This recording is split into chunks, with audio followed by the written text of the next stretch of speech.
تبارک و تعالی وَكُلُوا وَاشْرَبُوا حَتَّى يَتَبَيَّنَ لَكُمُ الْخَيْطُ الْأَبْيَضُ مِنَ الْخَيْطِ الْأَسْوَدِ۔ صدق اللہ العظیم۔ آج ہم ذکر کریں گے جی سحری کے حوالے سے کہ افطاری کا جو وقت ہے وہ ختم کب ہوتا ہے، یا پھر سحری کا وقت کیا ہے، اس کی جو افطاری اور سحری کا جو وقت ہے، افطاری کی ابتدا کب ہوتی ہے اور سحری کی جو انتہا ہے وہ کب ہوتی ہے، ٹھیک ہے۔ تو اس حوالے سے ایک تو اللہ جل شانہ نے قرآن میں آیت نازل فرمائی کہ وَكُلُوا اور کھاؤ، وَاشْرَبُوا اور پیو، حَتَّى يَتَبَيَّنَ یہاں تک کہ تمہارے لیے ظاہر کر دیا جائے یا تمہارے اوپر ظاہر ہو جائے۔ کیا چیز ظاہر ہو، اب یہ نقطہ سمجھنے والا ہے۔ خیط الابیض یعنی کہ سفید داغا، فجر کا سفید داغا۔ اب چونکہ فی الحال جو الفاظ ذکر کیے گئے ہیں وہ مبہم ہیں، چھپے ہوئے، ٹھیک ہے۔ صراحت اور اس کی وضاحت جو ہے وہ اس کی آگے آئی، اور اس میں پھر ساتھ ہی فرمایا کہ وہ آپ نے جو سفید داغا ہے اس کو بدلنا کس کے ساتھ ہے، خیط الاسودی، یعنی کہ جو سفید داغا ہے وہ کالے داغے سے بدل جائے، اس سے وہ ممتاز ہو جائے، فرق ہو جائے۔ اس وقت تک کیا کرنا ہے، آپ نے کھانا پینا ہے، یہ قرآن کا حکم موجود ہے۔ لیکن اس کے بعد فرمایا کہ ساتھ ہی جب کھا پی لینا ہے تو جب وقت داخل ہو جائے فجر کا، کس چیز کا، فجر کا وقت داخل ہو جائے، من الفجر کا لفظ استعمال کیا گیا، وہاں تک آپ کی اجازت رکھی گئی کہ آپ کھا پی سکتے ہیں، ٹھیک ہے۔ اور پھر اس کے بعد آپ نے کیا کرنا ہے، کھانا پینا چھوڑ دینا ہے، یعنی کہ سحری کا وقت وہاں پہ ختم ہو جاتا ہے جب آپ کا فجر کا وقت داخل ہو جاتا ہے۔ تو پھر آپ نے آخر میں کیا کرنا ہے، اتم الصیام، اپنا روزہ مکمل کر لینا ہے، الی اللیل، رات تک، ٹھیک ہے۔ یعنی کہ جب شام آتی ہے، چونکہ شام جو ہے نا یہ رات کا جز ہے، رات کا حصہ ہے۔ جیسے ہم کہتے ہیں نا کہ ہم نے کونیوں تک کا ذکر کیا گیا، الی المرافق کا لفظ استعمال کیا قرآن میں کہ آپ نے جو بازو دھونے ہیں وہ کونیوں تک۔ اب تک سے مراد کیا ہے، یہاں پہ تو جوائنٹ ہے، یہ تو نہیں ہو سکتا آپ نیچے تک دھو لیں، تو ہم اوپر تک دھوتے ہیں تاکہ پورے کا پورا حصہ جو وہ شامل ہو جائے۔ اور جو شام میں پھر یہ جز ہوگی رات کی، ٹھیک ہے۔ تو جب شام کا وقت یعنی کہ مغرب کا داخل ہوتا ہے، اس سے پہلے آپ کچھ کھا پی نہیں سکتے ہیں، ٹھیک ہے۔ اس وقت تک ہم نے کیا کرنا ہے، روزہ رکھنا ہے۔ اب اس کا جو شان نزول ہے اس آیت مبارکہ کا، یہ بخاری شریف کے حدیث مبارکہ ابو داؤد میں بھی لکھی ہوئی ہے، ترمذی شریف میں موجود ہے۔ حضرت براء رضی اللہ تعالیٰ عنہ بیان فرماتے ہیں کہ حضور نبی مکرم صلی اللہ علیہ وآلہ وسلم کے اصحاب پر یہ بات لازم تھی کہ اگر ان میں سے کوئی بندہ افطاری سے پہلے سو جاتا تو اس کے بعد وہ پوری رات اور اس کا اگلا پورا دن وہ کھا پی نہیں تھا سکتا شرعاً، ٹھیک۔ تو پھر ایسا ہوا کہ ایک صحابی رسول تھے، انہوں نے اس طرح کے قیس بن سرما رضی اللہ تعالیٰ عنہ انصاری، وہ رات پورا دن کام کرتے رہے، کام کر کے پھر اپنے گھر واپس آئے۔ گھر آ کے انہوں نے اپنی جو زوجہ تھی ان سے کہا جی کوئی کھانے کے لیے کوئی چیز ہے شام کے وقت، تو انہوں نے کہا جی کوئی چیز نہیں ہے کھانے کے لیے، خیر میں پھر بھی ڈھونڈتی ہوں کچھ کھانے کے لیے۔ وہ ڈھونڈنے چلی کہ جب واپس آئی تو کیونکہ دن پورے کی تھکاوٹ تھی تو ان کے اوپر نیند غالب آ گئی اور وہ سو گئے۔ جب سو گئے تو آج ان کی بیوی نے دیکھا یہ تو سو گئے، تو انہوں نے کہا کہ یہ تمہارے لیے نامرادی ہے، چونکہ حکم تو ان کے لیے یہ تھا اگر کوئی بندہ افطاری سے پہلے سو جاتا تو اس کے بعد پوری رات آگے پورا دن ان کے لیے بھوکا ہی رہنا تھا، حتیٰ کہ اگلی شام نہ آ جائے، یعنی کہ اگلا وقت جو افطاری ہے وہ نہ آ جائے، اس وقت تک ان کے لیے بھوکا رہنے کا حکم تھا۔ تو جب یہ واقعہ نبی کریم صلی اللہ علیہ وسلم کے ساتھ ذکر کیا گیا، ٹھیک ہے، جب اگلا دن آیا تو اس وقت کیا ہوا کہ دوپہر کو ان کے اوپر بے ہوشی طاری ہوگی، کمزوری کی وجہ سے بے ہوشی طاری ہوگی۔ پھر اس واقعے کا ذکر نبی کریم صلی اللہ علیہ وسلم سے کیا گیا، تو پھر آپ صلی اللہ علیہ وسلم کے کچھ فرمانے سے پہلے اللہ جل شانہ نے پھر سورہ بقرہ میں یہ آیت مبارکہ نازل فرما دی کہ وَكُلُوا وَاشْرَبُوا، کھاؤ اور پیو، ٹھیک ہے، حتیٰ کہ کیا ہو کہ سفید داغا جو ہے وہ کالے داغے سے الگ ہو جائے، ٹھیک ہے۔ اب سفید داغے اور کالے داغے سے مراد کیا ہے؟ ایک صحابی رسول تھے، یہ بھی بخاری شریف کے حدیث مبارک ہے،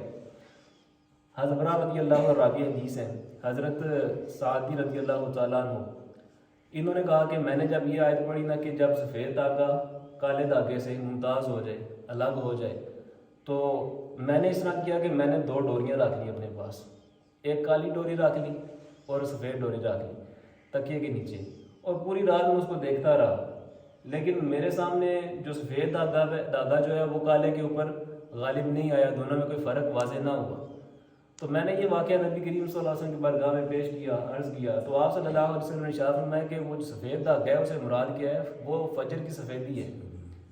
اور جو کالا داغ ہے وہ رات کی سیاہی ہے، ان سے مراد وہ داغیں نہیں ہیں، بلکہ رات جب ختم ہو، سفیدی جب اس کی ظاہر ہو جائے فجر کی، ٹھیک ہے، تو اس وقت تک آپ کیا کر سکتے ہیں، کھا پی سکتے ہیں، ٹھیک ہے۔ اور جو داغے کا لفظ استعمال کیا گیا اس سے مراد نور ہے، یعنی کہ وہ روشنی جو کہ اندھیرے کے بعد ظاہر ہوتی ہے، ٹھیک ہے۔ تو یہ فرق ہے۔ ایک تو قرآن میں ہمیں واضح طور پہ پتہ چل گیا کہ جب تک فجر کا وقت داخل تب ہوگا جب جو صبح صادق ہے، ٹھیک ہے، وہ ظاہر ہو جائے، یعنی کہ رات کی اندھیری ختم ہو جائے، صبح کی سفیدی ظاہر ہو جائے، ٹھیک ہے۔ اب اس کی وضاحت جو ہے مزید آگے بخاری شریف کے حدیث مبارک ہے، عائشہ صدیقہ رضی اللہ تعالیٰ عنہا ہیں، آپ بیان فرماتی ہیں کہ حضور نبی مکرم صلی اللہ علیہ وسلم نے ارشاد فرمایا کہ جو حضرت بلال تھے وہ رات کے وقت اذان دیا کرتے تھے۔ اب اس رات سے مراد کیا تھی؟ تہجد کا ٹائم، ٹھیک ہے، عشاء کی نہیں بلکہ تہجد کی اذان دیا کرتے، اور خود پھر نبی کریم صلی اللہ علیہ وسلم فرماتے تھے کہ جب بلال اذان دے تو کھاتے پیتے رہا کرو۔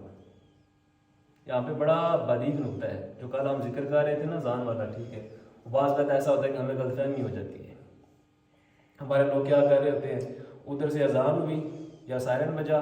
ساتھ ہی ہم جناب پانی پیو جی، برش کرنا شروع کرو جی، اکثریت یہ غلطی کرتی ہے، ٹھیک ہے، جبکہ وقت جو سحری کا ہوتا ہے وہ فجر کے طلوع ہوتے ساتھ ہی ختم ہو جاتا ہے، اور اذان جو ہوتی ہے وہ جب وقت داخل ہوتا ہے تو اس کے بعد ہوتی ہے، ٹھیک۔ تو اس طرح کافی سارے لوگ ایسے ہیں جو کہ اپنے روزے خراب کر رہے ہوتے ہیں، ان کا روزہ ہوتا ہی نہیں، کیونکہ وہ پانی پی لیتے ہیں ٹائم نکل جانے کے بعد، ٹھیک ہے، اس لیے وہ جتنے بندے بھی ہیں ان کے لیے وہ روزہ لوٹانا ان پہ لازم ہے، ٹھیک ہے۔ یہ صرف کیا ہے، علم سے دوری کی وجہ سے ہم نے کتنے روزے خراب کیے ہیں، ہر بندہ خود اپنا حساب لگا لے، ٹھیک ہے جی۔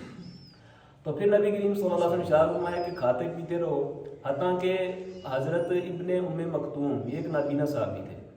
وہ اذان دے دیں، تو عائشہ صدیقہ رضی اللہ عنہ بیان فرماتی ہے کہ وہ اس وقت تک اذان نہیں تھے دیتے جب تک فجر طلوع نہ ہو جاتی، جب تک فجر طلوع نہ ہو جاتی، مطلب فجر کا وقت داخل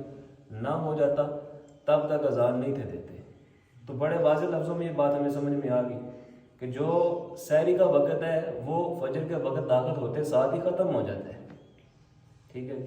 تو جو آپ نے سحری کرنی ہے آپ اپنے پاس آپ کیلنڈر رکھیں، پہلے تو بات یہ ہے، ہم لوگ اتفاق کر جاتے ہیں جناب فلانی جگہ اذان ہونے لگی ادھر اپنی بات کرنا ہے، ٹھیک ہے، جبکہ یہ غلط روش ہے۔ بعض بات ایسا ہوتا ہے کہ ٹائم کا بھی فرق ہوتا ہے، آپ یہاں پہ ہم جیل میں رہ رہے ہیں، آپ میرپور کی سائڈ پہ چلے جائیں 2-4 منٹ کا فرق آ جائے گا، آگے اسلام آباد چلے جائیں آگے مزید ٹائم کا ڈیفرنس ہوگا، آپ ملک ڈیفرنس کر لیں، ٹھیک ہے، کنٹریز کے بھی مثال کے طور پہ امریکہ کا 10 گھنٹے کا فرق ہے ہم سے، ہماری دن ہو تو ان کی صبح شام ہوتی ہے، ٹھیک ہے، ہماری شام ہو تو ان کی صبح ہوتی ہے، ٹھیک ہے۔ تو اسی طرح دوسرے کنٹریز جیسے انگلینڈ 6 گھنٹے کا میں ان کا بھی فرق ہے، ٹھیک ہے، سعودیہ ہے یا دبئی کا ہے، دبئی کا بھی 1-2 گھنٹے کا فرق موجود ہے، ٹھیک ہے۔ تو یہ کیا ہوتا ہے کہ ہر ملک میں ٹائم ڈیفرنس آ جاتا ہے، پھر کسی جگہ پہ اذان جلدی ہو رہی ہے، کہیں پہ لیٹ ہو رہی ہے، ٹھیک ہے۔ اس میں آپ نے اختیار کیا کرنی ہے، جو بندہ سب سے پہلے بند کروا رہا ہے روزہ، اگر کسی کے پاس کیلنڈر نہیں، ٹھیک ہے، اگر کسی کے پاس کیلنڈر نہیں تو وہ کیا کرے، جو بندہ سب سے پہلے روزہ بند کروا رہا ہے، ٹھیک ہے، اس کے پاس روزہ بند کر رہے ہیں، یہ احتیاط ہے۔ اگر آپ دیر کریں گے ممکن ہے کہ وہ بندے کچھ ایسے بھی ہوتے ہیں جو کہ اذان پر ہی بند کرتے ہیں، وہ کوئی سائرن وغیرہ نہیں بجاتے ہیں، کوئی آگاہ نہیں کرتے جناب کہ روزہ بند ہو گیا، ٹھیک ہے، تو آپ کا روزہ وہاں پہ بھی جاتا رہے،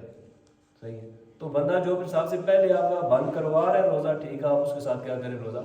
بند کر لیں۔ جو سب سے آخر میں کھلوا رہا ہے روزہ، ٹھیک ہے، اس کے ساتھ روزہ کھول لیں، ٹھیک ہے۔ بڑا آسان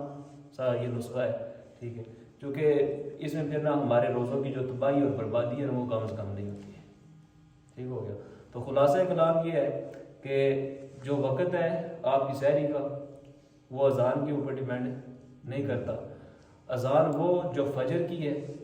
اس میں اور جو تہجد کی ہے اس میں فرق ہوتا ہے۔ ابھی ہم یہاں پہ رہتے ہیں اس علاقے میں، ہم دیکھتے ہیں جناب پیروں کی اذان ہوتی ہے اکثر تہجد کے ٹائم پہ،